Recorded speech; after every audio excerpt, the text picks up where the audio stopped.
She wanted a fresh start. I gave her a dream home. Then Karen moved in next door, with a smile, a clipboard, and a plan to steal everything. My wife joined her. My house became a battlefield, and when fists started flying, the cameras were already rolling.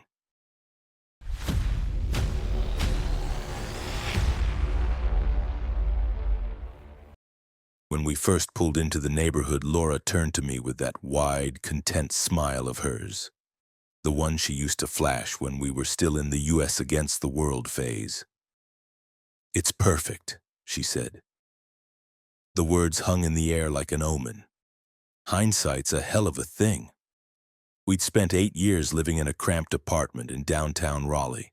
Between my architecture job and her freelance interior design gigs, we'd finally scraped together enough to buy what we called our forever home. Big yard, clean sidewalks, mountain views that didn't feel like a Google background, and yes, a damn HOA. But the realtor assured us it was low interference and community-focused, which sounded like bullshit, but Laura was sold. Within the first week, we met her, Karen Strong. She introduced herself like a politician.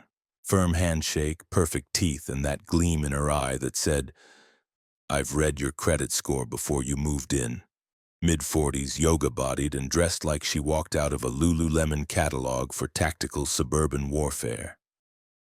"Welcome to Hillside Crossing," she chirped, handing us a binder labeled Community Guidelines. "Just a few things to help you feel at home." I wanted to set it on fire, but Laura, she loved her. "She's so involved," she said. "And she used to be a lawyer, can you believe it? Left it all behind for community work." That should have been my first red flag. Nobody leaves law to volunteer in a cul-de-sac unless they're hiding from a bar association or the FBI. Still, I played along.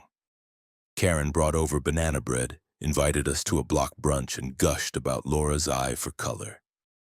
Before long, they were texting every day, meeting for matcha, planning events. I figured it was harmless.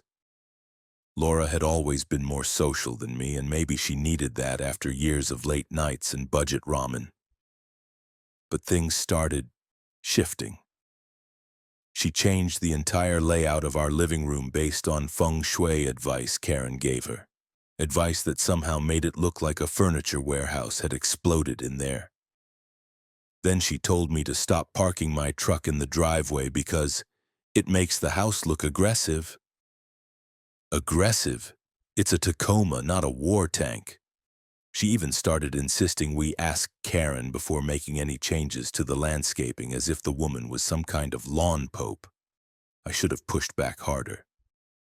But I was busy with work, buried in blueprints, permits, and clients who changed their minds every 37 minutes. I figured Laura would come back to center eventually. I was wrong. Late one evening, I found her on the back patio with Karen and 2 other wives I barely recognized, wine glasses in hand, laughing about something I couldn't hear. When I stepped out, they all went quiet like someone had paused the show.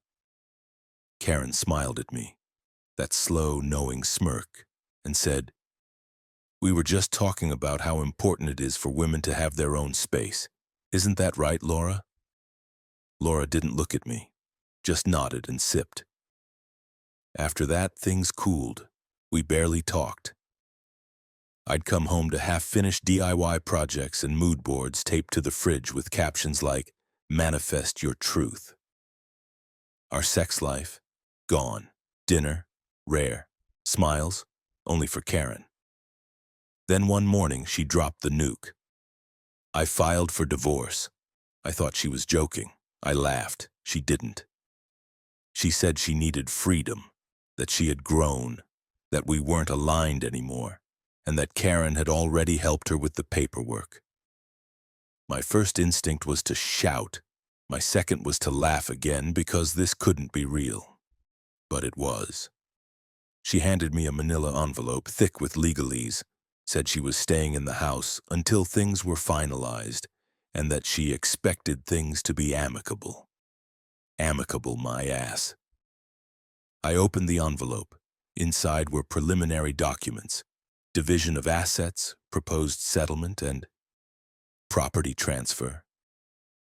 My name was scratched out of everything, even the house. My house, the one I picked, the one I paid for, the one I renovated with my own hands, was listed as hers. And that's when I noticed it, a signature block, not from a lawyer. From Strong Legal Consulting, Karen's name, right there in black and white. My blood ran cold. I spent the next morning staring at the divorce packet like it might rearrange itself into something sane if I blinked long enough. It didn't. Every page was a punch to the ribs. According to those papers, Laura walked away with the house, the savings, the car, and even the damn dog she never liked. Meanwhile, I got the privilege of separate living arrangements and the right to retrieve my belongings pending supervised access. Supervised, as if I were some unstable lunatic prone to throwing blenders through windows. The signature at the bottom haunted me. Strong Legal Consulting. The name felt like a bad joke. Karen, who'd proudly told the entire block she left the toxic world of law, was suddenly drafting divorce paperwork. I didn't know much about legal procedure, but even I knew when something stank. Before calling a lawyer, I tried to talk to Laura. I found her in the kitchen staring out the window like she was waiting for Karen to materialize in the yard and bless her with guidance. I told her the divorce papers were insane, that nothing in them reflected our life, our agreement, our marriage. She didn't argue. She didn't even look at me. She just repeated word for word. I followed professional advice. Professional, right? I asked if she understood that signing those documents meant giving everything we had to some third party tied to Karen's so-called consulting firm. Instead of reacting, she shot me the coldest look I'd ever seen on her face. Maybe you should take responsibility instead of blaming people who are trying to help me. That was the moment I realized she was gone. Not physically, but mentally, emotionally. She'd slipped into some kind of suburban cult led by a woman with a binder fetish. So I called a real lawyer. Sarah Henderson picked up on the second ring. She sounded young but confident, which was good because I needed someone who could think fast and punch harder than Karen did metaphorically. And, if needed, literally. I emailed her the documents, and within an hour she called back with the tone of someone who discovered a bomb in a cereal box. "This is fraudulent," she said. "Not sloppy, deliberate." She asked if I knew who drafted the papers. I told her about Karen, the HOA queen with a law degree from God knows where. Sarah asked if Karen was licensed. I laughed. Even over the phone, she didn't share the humor. Turns out Strong Legal Consulting wasn't registered as a legal entity in our state, or any state. The notary seal was expired. The signature looked traced. And the third-party asset trustee tied to my house wasn't a person. It was a shell company formed in the Cayman Islands. When Sarah said the words offshore holding structure, my stomach sank. This wasn't a messy divorce. This was a setup. Meanwhile, Karen was escalating. That evening, I stepped outside to grab a package. Karen stood at the end of my driveway as if she'd been waiting for me. She had her hands folded behind her back, wearing her usual HOA war uniform. Fitted jacket, flawless makeup, smile sharp enough to fillet a salmon. "Hard day?" she asked, her voice sweet with the kind of pity that made me want to chew concrete. Change is always difficult for men. They're so used to having control. I told her to stay out of our marriage. Her smile didn't even twitch. "Oh, I'm not interfering. I'm protecting Laura's interests. Women in this neighborhood deserve a safe exit plan." Then she leaned in slightly, lowering her voice. "You should sign the agreement. It's cleaner that way." I didn't respond. I just stared at her until she stepped back, eyebrow raised as if disappointed I wasn't more obedient. Later that night, Sarah emailed again. She had pulled public court records for Hillside Crossing. Two other women had filed for divorce in the past 5 years, both assisted by Karen's consulting. Both lost their homes and assets to the same offshore trustee. Both left the neighborhood shortly afterward. One now lived in a trailer park outside Charlotte. The other couldn't be found at all. I sat there in my office, staring at the screen, feeling something dark and sour twist in my gut. Not fear. Not yet. But close enough to taste it. Whatever Karen was running here, it wasn't just a hobby. And Laura was already too deep in her orbit to see it. The next morning, I woke to an email from Sarah. "We need to treat this as organized fraud. Do not sign anything. Do not communicate with Karen alone. We need evidence." Evidence. Suddenly, that word felt heavier than before. Because if Karen had orchestrated this, she sure as hell wasn't done. I never thought I'd become the kind of guy who installs hidden cameras around his own damn house. But when your soon-to-be ex-wife is working with a fake lawyer/HOA queen who's been asset-stripping neighbors and laundering homes into Caribbean shell companies, you start reevaluating your trust issues. I bought 2 cameras. One I mounted behind the porch light, angled to cover the front steps and driveway. The other I placed out back, nestled behind the spotlight in the landscaping. No blinking LEDs, no motion notifications. Just silent, constant recording. Sarah was digging deeper. Every day she sent me new pieces of the puzzle. Offshore filings in Karen's name under aliases like Mara Saint, Claire, connections to shell companies with matching directors, court records from Nevada where a similar scam ended in civil judgment, though the defendant was unreachable. All trails pointed to Karen. Sarah was methodical and relentless. I liked that about her. No dramatics, just facts, fire and federal statutes. Meanwhile, Karen started pushing harder. She requested a compliance audit through the HOA, citing visual disharmony with my property. I ignored it. Then I got a fine. Then 2. Then a third one for disruptive parking behavior. I drive a pickup and I parked in my own driveway. Disruptive, apparently. Sarah told me not to pay. I didn't. But the real storm broke when I got a knock on the door just past 11 at night. 2 men. Both over 6 foot, one bald, one with a neck wider than my thigh. They said they were representing the neighborhood council. I didn't know neighborhoods had enforcers, but I guess when Karen's your emperor, she needs muscle. "Time to stop making trouble," the bald one said. I laughed, mostly because I was scared shitless and didn't want them to smell it. "You guys always deliver messages this late, or is this special HOA protocol?" The other one stepped forward, getting way too close. "Sign the papers. You got till the end of the week, or things get messy." Before I could answer, they walked off like it was just another Amazon delivery. I locked the door, my heart pounding, and went straight to the footage. The porch camera caught their faces clear as day. Plate number on the car. Audio 2. One of them said Karen's name. Beautiful. Sarah filed a police report in the morning. Assault threats, trespassing, extortion. The responding officer actually raised an eyebrow when I mentioned Karen. Apparently, she wasn't new to misunderstandings. But physical threats, that changed the tone. Still, I was tense as hell the next few nights.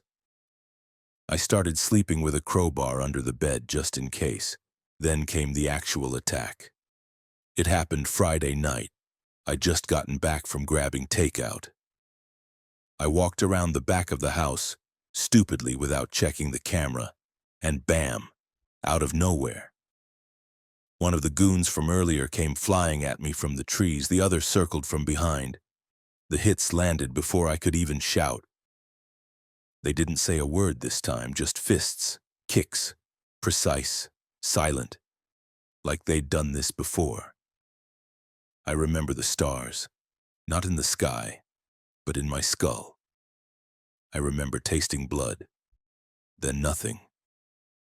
When I woke up, I was in the hospital with a busted rib, a concussion, and a nurse asking for my emergency contact. I gave them Sarah's name. She arrived looking like hell in a blazer, clearly hadn't slept. But she had my back. She already had the footage from the backyard, my hidden landscaping camera, clean shots of the two thugs beating me down, walking away like it was nothing. License plate, timestamp, faces, everything. She handed it to the police personally. Then she turned to me and said something I won't forget. She just screwed herself. We're going federal. The hospital discharged me 2 days later with a pile of paperwork, a warning about overexerting myself and enough bruises to make me look like an abstract painting. I left with a rib brace, a mild prescription for painkillers, and a folder Sarah had dropped off, marked confidential law enforcement and evidence chain. The thing felt heavier than it looked. Back at home, I couldn't sleep. Every sound felt like a threat. Every headlight that passed made me want to grab the crowbar, but more than that, I was angry, furious. Karen hadn't just tried to scam me. She'd escalated this into physical violence, and she was still walking around the neighborhood like nothing happened, probably handing out banana bread with blood on her hands. But Sarah, she was already 10 moves ahead. She'd looped in a contact from the state's Financial Crimes Division. The footage we provided was ironclad. Faces, timestamps, vehicle registration. The attackers were quickly identified and arrested. Rick and Jonah Strong. Her cousins, of course, one with priors for aggravated assault, the other for extortion. Classy family tree. They were picked up without incident and booked. Charges: assault with intent to cause bodily harm, criminal conspiracy, and witness intimidation. No bail for Jonah. Rick got one but couldn't make it. Karen stayed silent, publicly. No HOA meetings, no chirpy neighborhood emails. But her lawyer, some smug local guy named Collins, filed a motion claiming the footage was inadmissible due to lack of consent and privacy violations. Sarah laughed for a full minute when she read that. "She's panicking," she said, "and we're going to corner her with her own paperwork." That's when we went looking for more. I wasn't just a target anymore, I was bait. Sarah and I reached out to the 2 other women who'd been mentioned in earlier records. 1. Shannon Blake agreed to meet. She looked like someone who'd lived through a hurricane and never got the insurance money. Nervous, eyes darting constantly. She told us about Karen's pitch: empowerment consulting, legal coaching, financial independence. All lies. Karen had walked her through a divorce, signed her up with Strong Consulting, and promised the home would be protected in a family trust. 3 months later, the trust transferred the home to an LLC in the Caymans. Shannon was evicted. Karen ghosted her. Sarah recorded everything. Meanwhile, my own investigation kept paying off. I had started digging into the HOA's filings, accessible through public transparency laws, and found something gold-plated: a special projects budget line tied to legal consulting expenses. Amount? Over $90,000 and across 2 years, all signed off by Karen. Guess who those payments went to? Strong Consulting, the same fake firm that had processed my house documents. HOA funds, real homeowners' money. Sarah sent that straight to the state attorney general. But we weren't done. One of Sarah's old contacts, a forensic accountant named Marcos, began tracing the financial trail. And what he found was a goddamn web. Strong Consulting was a front, just a legal skin wrapped around a funnel that moved money through 3 domestic LLCs, bounced it off Nevada, and shot it straight to the Seafort Funding Trust in the Cayman Islands. And sitting on the board of Seafort, a woman named Mara St. Clair, Karen's alias, used in the Nevada case Sarah found. Same birthday, same signature, just stylized, We had offshore fraud, forged identity, stolen HOA funds, and violent enforcement. And then, the cherry on top, the police obtained a warrant to search Karen's home and HOA office. Guess what they found? A fireproof safe. Inside, a black binder. No label. Locked. They cracked it. Inside was a collection of folders labeled with neighborhood house numbers. Some had photos, candid, uncomfortable ones. Others had printed email threads, screenshots, audio recordings, financial records, secrets, affairs, DUIs, tax problems. One file included a copy of a teenage neighbor's school suspension for weed, clearly meant for leverage against his parents. Karen had been building a blackmail vault. She didn't just manipulate people with charm. She controlled them with dirt. The cop who delivered it to Sarah's office looked disgusted. "I've never seen anything like this. She had a dossier on half the damn block." That was the moment I realized Karen wasn't just a fraud. She was a predator, and we'd just turned the lights on in her den. By the time the court date rolled around, I'd already gotten used to the surreal nature of this circus. Still, nothing quite prepares you for watching a woman who once handed out HOA newsletters with glittery clip art sit behind a defense table surrounded by federal agents and chained relatives. The courtroom buzzed with tension. Karen looked composed. Too composed. She wore a muted gray pantsuit, minimal makeup, and the same detached serenity of someone waiting for a facial, not a federal trial. Her smug lawyer, Collins, shuffled papers like he was starring in his own TV drama. The prosecution didn't waste time. They presented the assault footage first. Rick and Jonah Strong, both identified, both arrested, both now proudly sitting behind Karen like a pair of meathead gargoyles. The jury got a crisp look at me getting kicked half-conscious behind my own house, and let me tell you, nothing wins a room faster than visible bruises and security footage with time codes. But then came the real meat. Sarah stood up, crisp and unshaken, and laid out the financial trail like she was explaining IKEA instructions to a courtroom full of kindergartners. Clean, methodical, devastating. She showed how Karen used Strong Consulting to funnel HOA money into shell firms, how she coached women into filing divorce paperwork she drafted herself, how the homes ended up protected in trusts that funneled into Seafort Funding, a Cayman entity tied to a mysterious Mara St. Clair, whose surprise shared Karen's fingerprints, handwriting, and an old photo from a Nevada DMV file. The judge's face tightened with every revelation. We dropped Shannon's testimony next. Her voice shook when she took the stand, but she held firm. Told the jury how Karen had promised to help her. Coached her through the divorce, then stole her house out from under her. Said Karen saved her from her toxic husband, only to leave her in a motel room with a duffel bag and nothing else. By day 3, Karen's mask started to crack. She didn't smirk anymore, didn't meet eyes. Even Collins began to sweat through his collar. And then came the wild card. Mid-session, during a quiet exchange between the attorneys and the judge, Karen suddenly stood up, clutched her chest, and collapsed forward, knocking her chair to the ground. Gasps echoed around the courtroom. 2 bailiffs rushed forward. She mumbled something, incoherent, panicked, eyes wide, mouth slack. They called for a recess. Sarah leaned over to me, whispering, "She's going for the insanity card." It didn't take long. By the next hearing, her defense had pivoted. Collins filed for a psychiatric evaluation claiming sudden onset delusional disorder exacerbated by emotional trauma. According to him, Karen wasn't a scam artist. She was a victim of her own mind. He even claimed she didn't remember filing any paperwork, let alone operating an offshore laundering scheme. It was absurd and terrifyingly clever. If she pulled it off, she could dodge prison time entirely. Get moved to a psychiatric facility, maybe even walk free after a few years of treatment.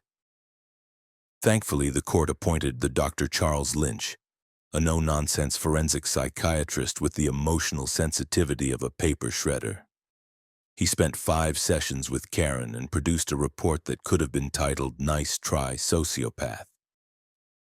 In his expert opinion, Karen was fully sane, showed no signs of psychosis, and had above-average cognitive function with strategic and manipulative behavioral patterns consistent with sociopathic tendencies.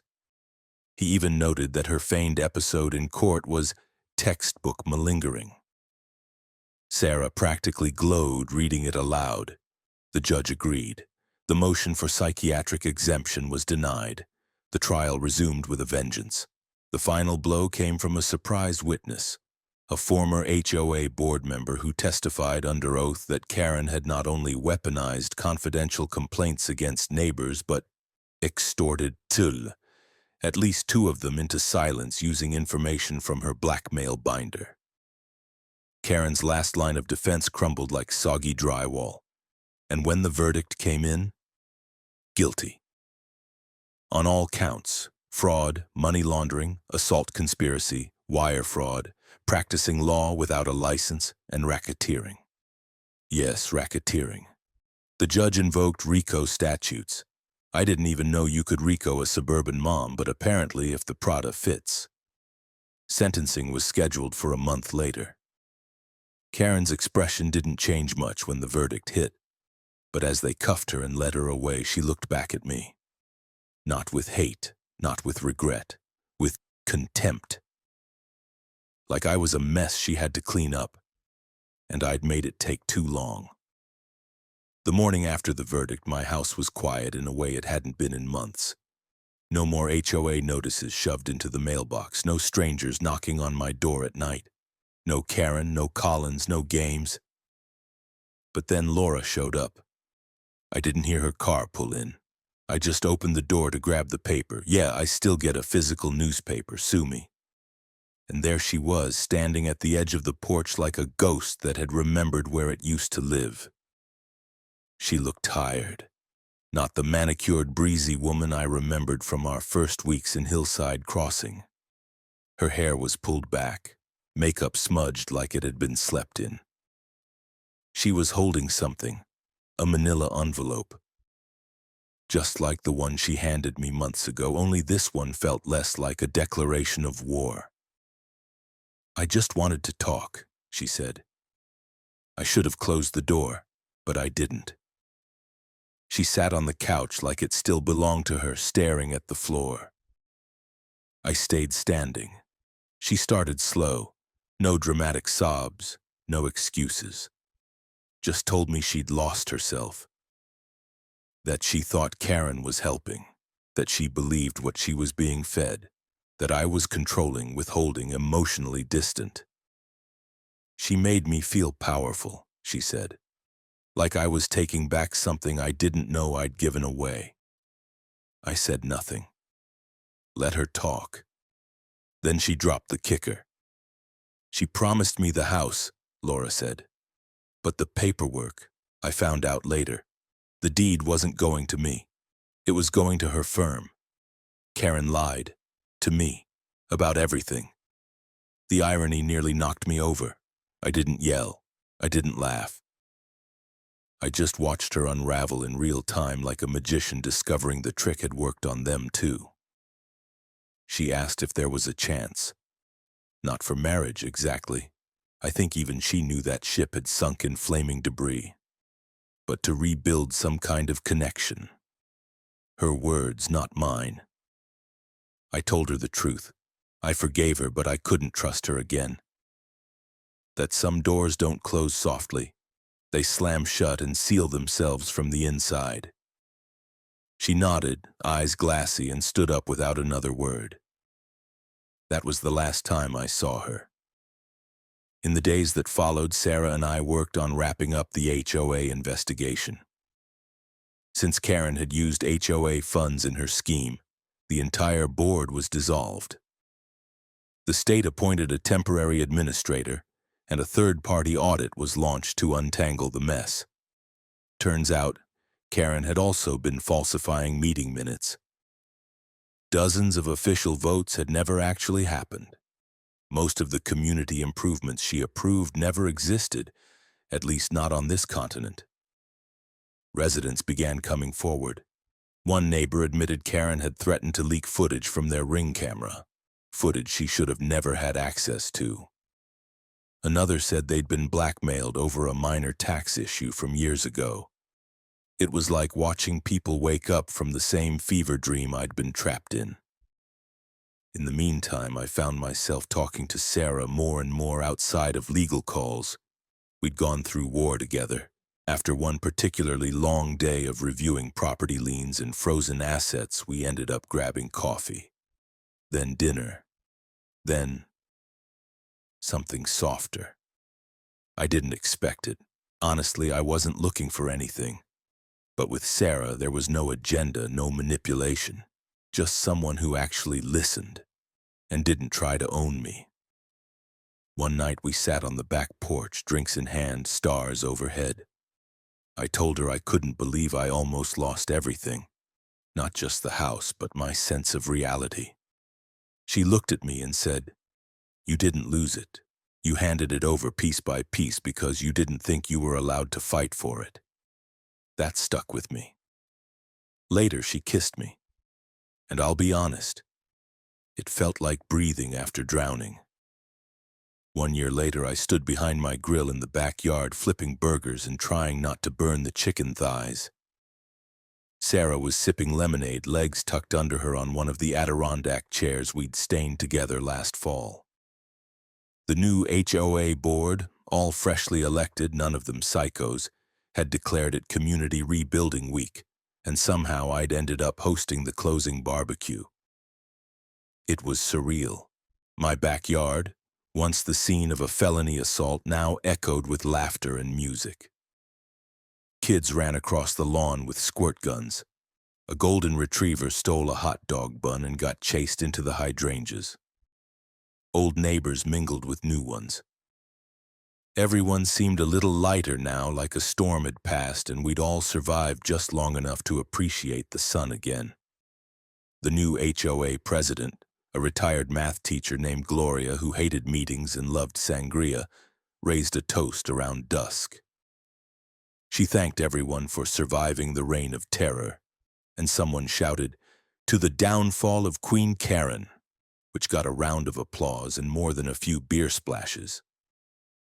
Then came the cake. A neighbor I barely knew, I think his name was Kevin, rolled out a sheet cake the size of a small mattress. On top was a black fondant binder with "Top Secret" written in bright red icing. Underneath, in looping white script, it read, "Everything hidden eventually becomes dessert." It got the loudest laugh of the night. I found myself smiling more than I had in years. Not the polite, tight-lipped smile I used to give when Laura would corner me into socializing. A real one that felt earned. Karen had been sentenced to 9 years in federal prison without parole. Her cousins got 6 each. Her fake consulting firm was officially dissolved. The offshore accounts had been frozen, and the homes she'd funneled through her scam were in the process of being returned to their rightful owners.